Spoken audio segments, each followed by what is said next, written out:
Today, Britain stands at a fork in its crossroads, and its people are asking questions. Now we've got our country back, what actually is it? Who are we, and why?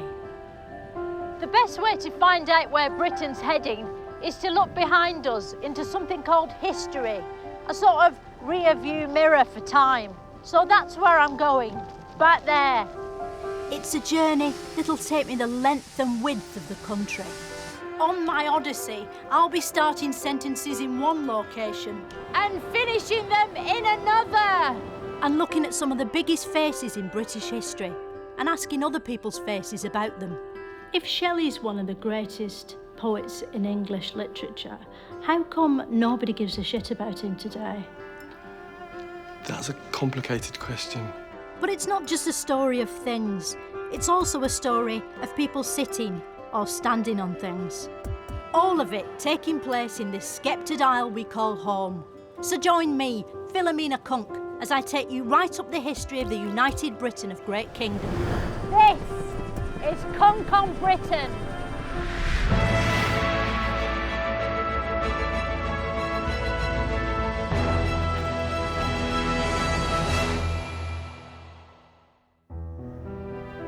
Last time, we saw how the British leaked out of Britain itself and sailed the world in boats. This week, we're examining the 19th century. This was a time of invention, industry, discovery, empire building, urban squalor, sexual hypocrisy, optimism, statues, painting, photograph, him, her, them and tree. It was a time when British creativity was at its peak, bringing us everything from great works of art to great works of train. A time when Britain very much entered the third episode of its history. It's the early 19th century, and Britain is in the grip of the Georgian era, a time when all English kings had to be called George. There was George III, George II, George IV and George I, though not necessarily in that order. The Georgian era saw the birth of a new artistic movement, the Romantics. They weren't like the old Romantics, which is like when your dad buys your mum a box of black magic from the service station when it isn't even her birthday. And they weren't like the new Romantics, which were all synthesizers and wind machines. Instead, they were poets and artists whose names are still familiar today. Wordsworth, Shelley, Blake, and the other ones. To find out more, I went to speak to an expert. Who was Ron? Among the Romantics, you mean? Yeah. William Godwin was quite wrong. He believed that there should be no laws at all in society. No, who's Ron? Ron? Is there a Ron? Yeah, the one that wrote all the poems and signed them by Ron. Yeah, that was his family name, Byron. Lord George Byron. Oh, right, okay. Yeah. Who was the man from Nantucket that Byron wrote about in his poem? I don't remember that poem. It's the one that goes, there was a young man from Nantucket. Is that Byron? I think so, it's really good. How did it end? Byron was like a rock star. He was sexy, like Mick Jagger, brooding, like Kurt Cobain, and he had brown hair, like Harry Styles. Little wonder he's still considered the #1 dead romantic in history. Which was your favourite of the Romantics? Probably Byron, I would think. Byron was the bad boy of the Romantic poets. It's thought that he probably slept with his sister and with most other women in England. He was your favourite? Yeah. The one who slept with his sister? Well, it's not on that basis that I like him. I was just giving you a bit of background on him. Would that have shocked people, or was everyone sleeping with a sister back then? I think it was... I mean, he spent much of his life in exile and... Where's exile? Well, in his case, it was in Italy, mainly. And he wrote Don Juan, which is one of the greatest pieces of particularly rhyming poetry in English literature. It must be a good book if you can overlook the fact he slept with his sister. But not all women of the age were Byron's sister who he was sleeping with. Some of them were other women, like this one. What exactly was Jane Austen? Jane Austen was a woman from Hampshire who wrote novels. Is that it? Yes, that's it, absolutely. Austen wrote novels, which are books, which look like this on the outside and this on the inside, filled with words it's almost impossible to care about. When are they going to translate Jane Austen's books into proper English? You know, from like ancient English? Because they're sort of hard to concentrate on, aren't they, now that we've got like phones and stuff? Well, she's not that hard, really. The sentences have sometimes got some nice balancing clauses with a lot of humour in them. Why do they keep making Jane Austen's books into films and TV shows?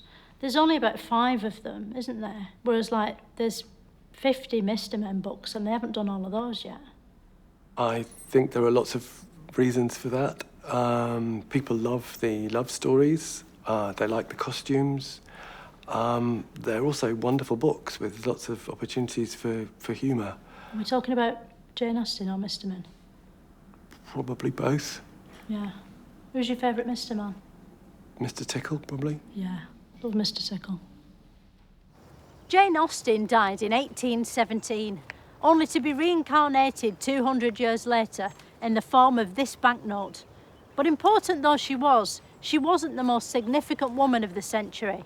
That honour belonged to Queen Victoria.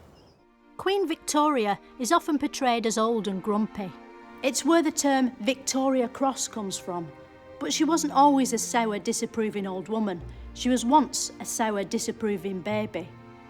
Queen Victoria was born in 1819, in the usual way, out of a woman. It was hard to tell that this infant would grow up to be queen because her crown hadn't yet formed. It was just hair, which must have been a relief to her mother as she was pushing her out.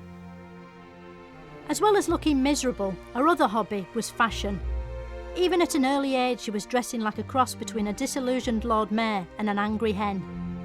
In 1837, aged 18, Victoria became queen. Her reign was to be a period of great industrial, cultural, scientific and political change. But the main thing people asked her about was why she was still single and when she was getting married. Eventually, to shut everyone up, she fell in love with her cousin Albert. Prince Albert was German, but Victoria was willing to overlook that because they were in love, and because most of her family were German too. Their untrammelled sexual passion is evident in every photograph of them. What no one saw coming was that during Victoria's reign, Britain would be turned upside down by an avalanche of hurricane proportions called progress. This was the Industrial Revolution. And the very first winds of that changequake detonated in the almost prehistoric world of transport. The Victorians had horse-drawn buses, but you never see horses drawing anything these days, do you? When did they lose the ability to draw? Is it when their hands sort of turned into hooves? When we talk about horse-drawn buses, we're not really talking about horses drawing buses, but pulling them along. So that's the meaning of the word draw in this instance. Right. And that stopped really once we had the railways and then even more the engines. Engines ran on a mysterious new element the Victorians had discovered called steam. It was a big deal, wasn't it, when they got trains to run on steam? Where did they get the steam that powered the trains back then? Did they have to sort of mine it from underground, or did they get it from the sky? Well, you can actually make steam by boiling water. So what they're doing is using the coal to boil the water and make the steam that way. Right, so clouds are made of boiling water. Why don't planes boil then when we fly through them? I think you probably want to speak to a meteorologist about the clouds. Okay.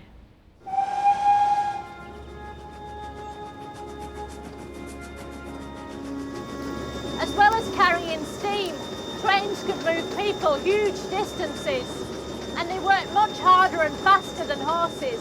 And unlike horses, they've got a big smiley face on the front and the voice of Ringo Starr. Soon the inevitable happened, and mankind bred with trains, creating half-human, half-trained super-engineer Isambard Kingdom Brunel, who kicked the Industrial Revolution into overdrive. Why is Brunel considered one of the greatest Britons of all time?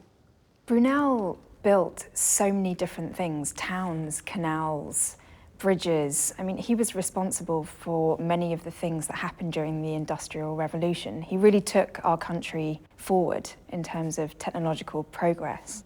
Where does he rank compared to, say, Nick Knowles? He's definitely further up the list, on my list. Nick Knowles or Brunel? Brunel. Suppose we haven't given Nick Knowles a proper chance yet, have we? We don't know what he might come up with yet. This is one of Brunel's most famous achievements, the Clifton Suspension Bridge, Britain's first white-knuckle ride. Although disappointingly flat compared to today's roller coasters, millions still flock to Bristol every year just to queue up and have a go on it. As well as bridges and tunnels, the Industrial Revolution brought factories. Factories were cavernous holes of noise and machinery, dirty and dangerous environments without even basic Wi-Fi and only the most rudimentary breakout spaces. But they were changing Britain forever. These days, no one works in these factories except ghosts, and even then, they only work night shifts. Workers did long, thankless hours with no breaks and low pay in a squalid and threatening environment, conditions unthinkable today to anyone who isn't a junior doctor. The Industrial Revolution was so frenetic, a man called Charles Babbage got carried away and invented the computer far too early. Modern computers are tiny, but this was as big as a transit van. It was even bigger than the 1990s one your dad's got in the loft and won't throw away in case the bin men find all his bank details and mucky JPEGs. Hello, who are you? I'm Doran Swade. I'm an historian of computing, and I was responsible for building this engine.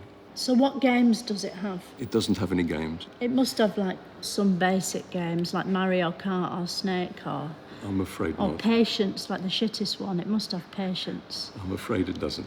It doesn't have any games. None whatever. It just does mathematical calculation. So where's the screen on this computer? A screen, again, is part of the electronic era. This has no screens. As it happens, you don't need to read the numbers because it prints them automatically for you. It's a shame, isn't it, that it doesn't have a screen, because then you could turn it upside down and the numbers would become rude words. You know, like with a calculator. Yes. Have you ever done that? I haven't, but I know what you mean. You've done this, but you haven't done that. Correct.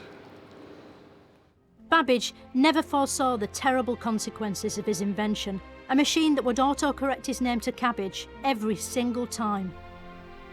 The Victorian age was an era of huge and inventive leaps. But one man was about to take too large a step for many, Charles Darwin. Darwin was born the son of a doctor, but using his own theories soon evolved into a scientist. He was fascinated by nature and decided to find out more about it by going to sea on a beagle.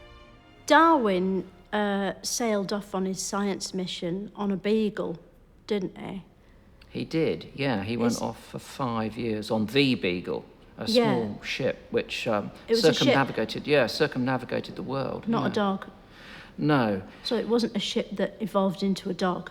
Certainly not, no. On his journey, he visited the Noel Gallagher's Islands and came up with a theory that animals that were dead were less likely to reproduce than ones that were alive. Talk me through the events that led up to the moment where Charles Darwin invented the monkey. Darwin didn't invent the monkey. No one invented a monkey. OK, well, talk me through the events that led up to the moment where Charles Darwin didn't invent the monkey. Charles Darwin saw monkeys as potential progenitors of humans, i.e. we could have evolved from them. When they put monkeys in zoos, how long does it take for them to turn human? Well, it's not really to do with the zoo. All right, so say we kept one in the wild.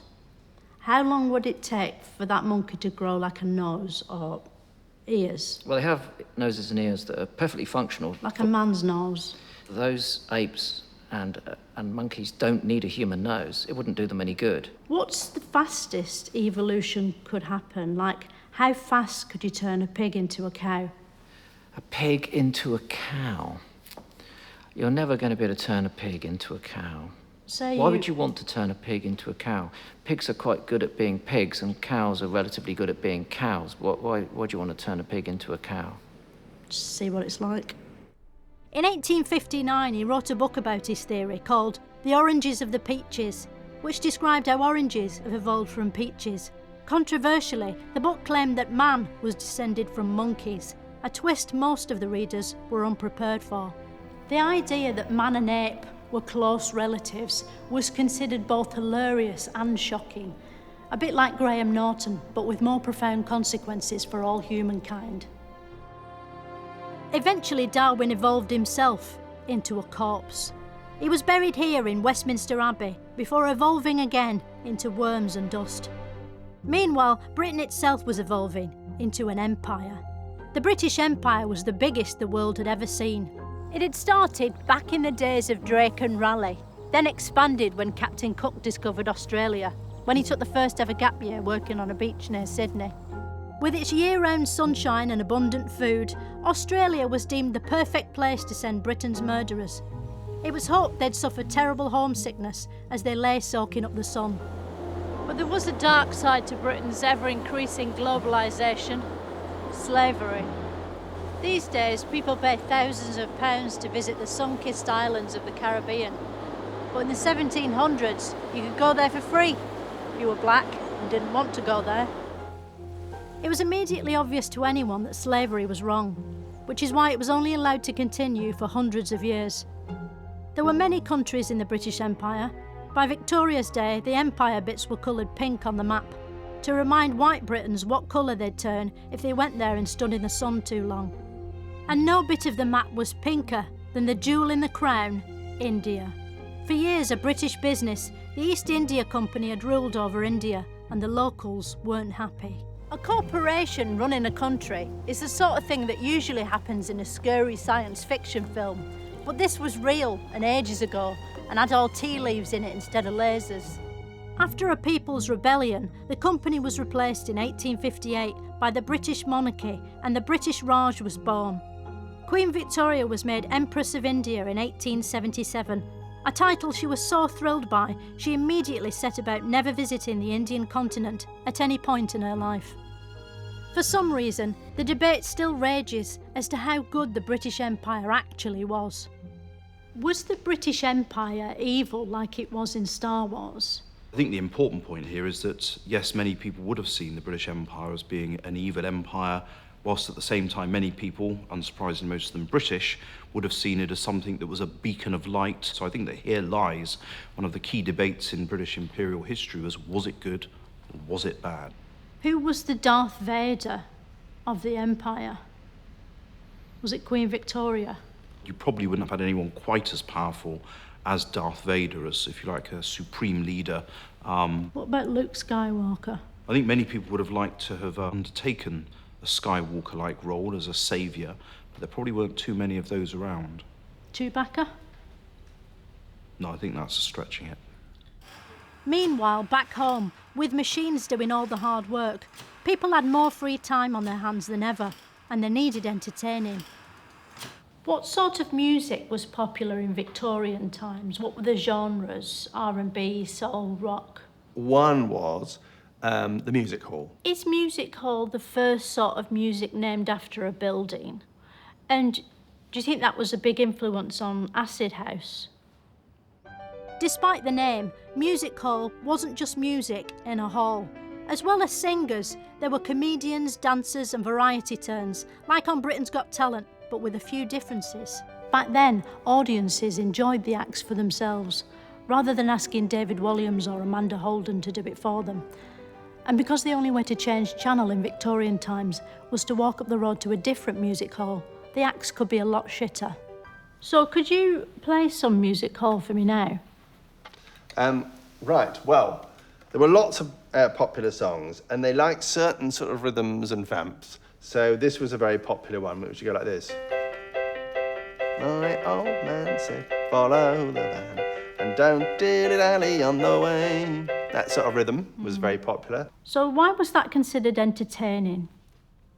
But while commoners enjoyed this Victorian equivalent of ITV, posh folk were getting into a primitive paper-based form of television called books, which streamed content from the page into your mind's eye.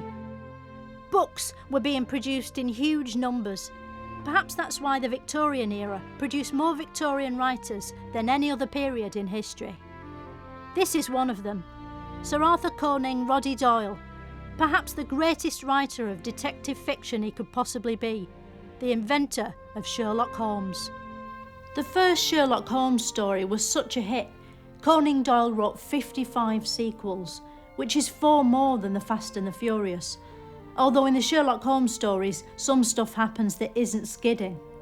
Since his Victorian origins, Sherlock Holmes himself has regenerated many times and in many different forms throughout history, from drawings to black and white man, to a black and white man in colour, into a cricketer and even an alien. But perhaps the best known Victorian to put quill to paper is one of the greatest writers Britain has ever shut out, Sir Charles Dickens. Dickens lived here in a house, but he left when the council turned it into a museum, gift shop and education centre in his memory. He became a writer and began to create some of the most time-consuming stories in history. The names of Dickens' most famous works are still familiar today: Nicholas Nickelback, Great Defecations, David's Copperfield, The Picnic Papers, and his masterpiece, Oliver's Twist.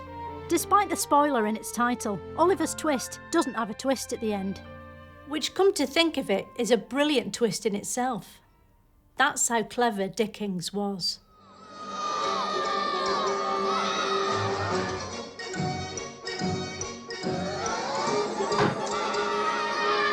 Like many of Dickens' works, Oliver's Twist exposed the grim underbelly of Victorian London. As you can see from this blistering adaptation, it's an uncompromising, searing vision of extreme poverty and synchronised dancing.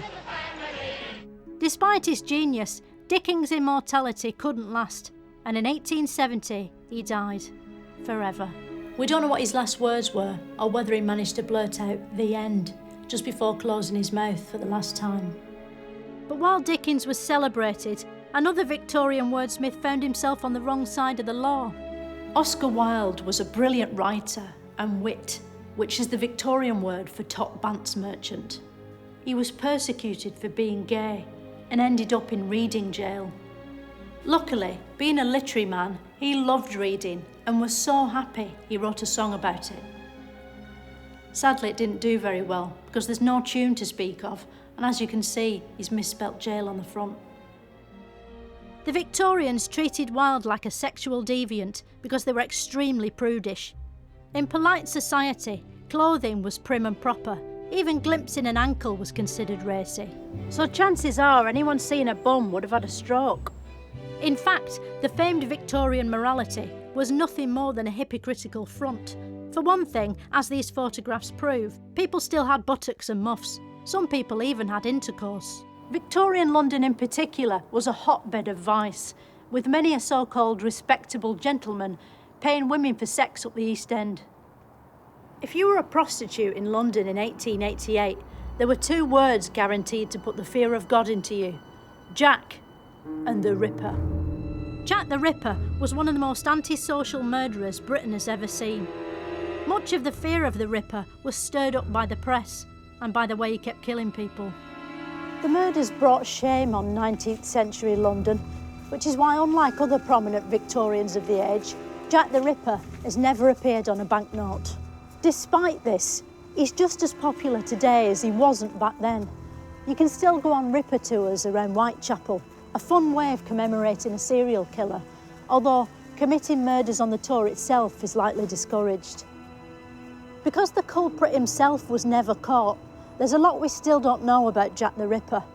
We don't know who he was or why he did it. We don't even know if Jack the Ripper was his real name or just a nickname like 50 Cent.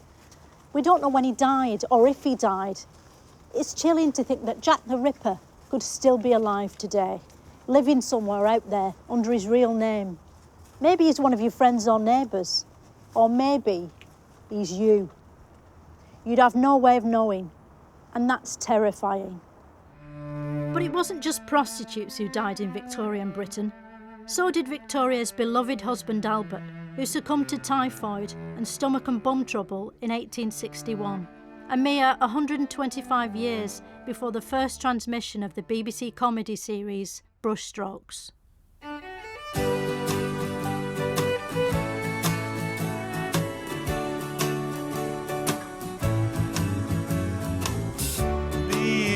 of you, these things I do. Because of you. Because of you. Oh. Victoria was so heartbroken by Albert's death, she spent the rest of her life wearing black and pulling a face like Alfred Hitchcock watching a dog drown. The grieving Queen commissioned monuments to Albert's memory, such as the Prince Albert Memorial and the Royal Albert Hall, which functioned as both a concert hall and a receptacle for Adolf Hitler's missing bollock. And then Victoria did what any widow would and went off to the Isle of Wight to look out of the window until she died. Fittingly, for a monarch whose reign had seen many technological advancements, moving pictures had just been invented, just in time to capture her funeral, but sadly, not in time for her to enjoy the footage of her funeral. The entire country came to a standstill for the procession. It was as though the British public weren't just burying a queen, but an entire era, which they'd somehow managed to fit in the box along with her body. The death of Queen Victoria reduced the number of women with a voice in British politics by 100%, because in 1901, women did not have the vote, even though at the time, half the men in Britain were women. Women were thought of as simple creatures who could give birth and raise families, but couldn't be trusted with something as complicated as drawing an X with a pencil. Today it's unthinkable that a woman wouldn't be able to vote, unless she was really hungover or in her slippers and it was raining. But back then it was the law. One woman decided that had to change. Emma Dale Pankhurst thought women could be more than just wives and mothers, so she deliberately only had 5 children, leaving her loads of time for politics. She founded the suffragette movement. These women were tough and prepared to fight, like Wonder Woman, but with sleeves. The suffragettes protested in creative ways. Some chained themselves to important buildings rather than the kitchen sink. Others went on hunger strike, kick-starting the food detox craze that continues to this day. One suffragette, Emily Davison, threw herself under a horse to get the vote, but the vote wasn't under a horse. It was in a little wooden booth in a primary school, but to be fair, women wouldn't have known that. The suffragettes wanted the vote so badly, they were prepared to die for it. Nobody knows why. Maybe they imagined it was better in here than it actually is. Maybe they thought there'd be games or sandwiches in here. If they'd known it was just a pencil on a shoelace, they might not have bothered. Eventually, women did get the vote after the next bit of history, but I can't skip past the next bit because the next bit is war, and men will find that interesting. Next time, we move into the early 20th century, a period when TV was invented, making life actually worth living for the first time, and also a time when Britain fought 2 world wars, but no World Cups. Why were all the British soldiers in World War I called Tommy? Was that just a coincidence?